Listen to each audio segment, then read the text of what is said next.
El versus que os ofrecemos hoy es ciertamente original porque tenemos enfrentados a los grandes del siglo XVII español. Es creciente fértil para la cultura, un auténtico vergel para obras literarias de imperecedero recuerdo. Y claro, vamos a enfrentar a uno de los mayores agitadores culturales de España. Sí señor, don Francisco de Quevedo y Villegas.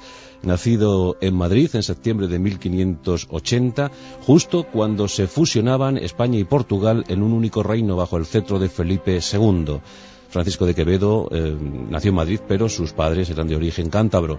Y la verdad es que muy pronto se incrustó en los ambientes cortesanos y palaciegos de la villa y corte para ofrecer lo mejor de sí mismo. Una de las mentes lúcidas de Europa. Un gran autor, uno de los máximos exponentes del lirismo barroco y que desde luego dio mucho que hablar por sus obras. Ahí está La vida del buscón, pero también por sus cuitas, por sus denostados enfrentamientos dialécticos con todos los intelectuales de la época. En los primeros años, pues bien conocida es su trayectoria universitaria en Alcalá de Henares, donde ya empezó a dar muestras de su belicosidad intelectual. Se enfrentó a todos en variados sonetos, obras y letrillas que le procuraron su incipiente fama. La verdad es que Francisco de Quevedo no permaneció ajeno a nada ni a nadie y se enfrentó a todos en un esfuerzo titánico. Y eso que su cuerpo menguado tenía severas discapacidades. Esa cojera que también le proyectó internacionalmente, esa vista siempre delicada, sus famosas lentes que le acompañaron de por vida. Y bueno, pues ello no fue óbice para que se enfrentase a otras discapacidades de las que hacían gala sus oponentes. La verdad es que no reparó en tinta, no reparó en dotes verbilocuaces a la hora de acreditarse ante unos y otros. Todos, absolutamente todos, le odiaron y todos al final se conjuraron para crear un tribunal de justa venganza, porque es que lo de Francisco de Quevedo y Villegas era muchísimo. La cosa llegó a tal punto que incluso hombres calmados, pausados, como Juan Ruiz de Alarcón, como Luis de Góngora o Juan Pérez de Montalbán, llegaron incluso a molestarse y a increpar, a decir que ya está bien, Quevedo, ya está bien de tus insultos, ya está bien de tus tropelías.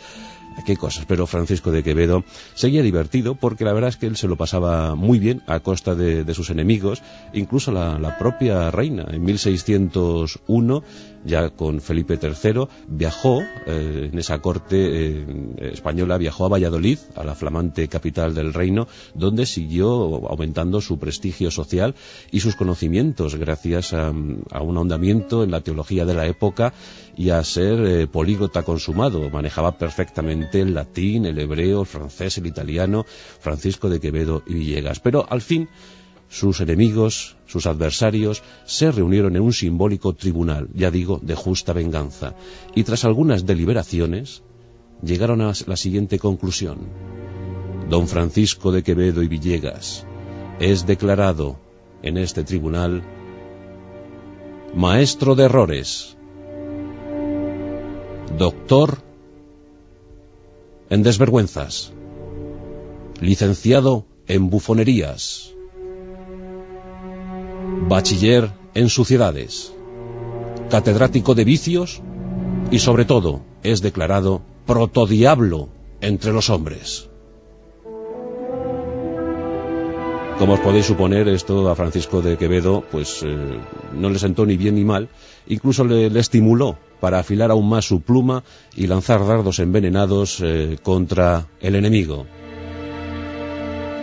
Pero no solo los intelectuales más consumados del momento eran motivo de su mofa, y bueno, pues también los políticos. El caso de Gaspar de Guzmán, el famosísimo conde duque de Olivares, pues fue objetivo de sus iras, le trató bastante mal en sus textos.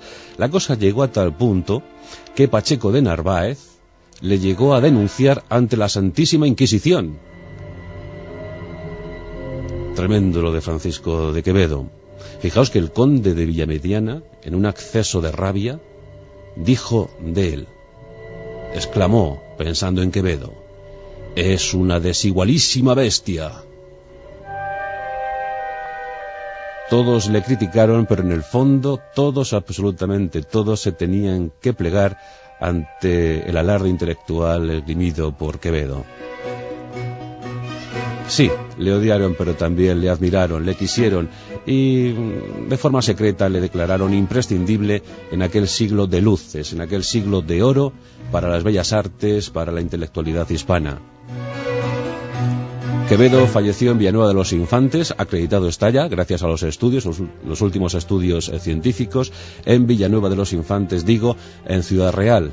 Y fue en 1645, faltaban unos días para cumplir los 65 años de edad.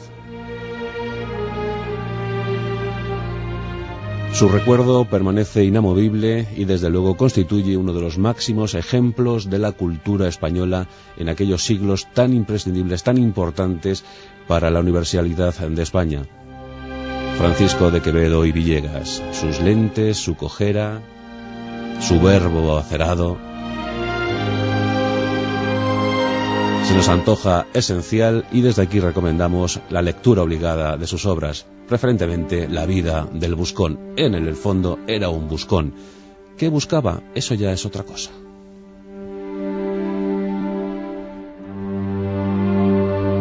La rosa de los vientos, con Juan Antonio Cebrián.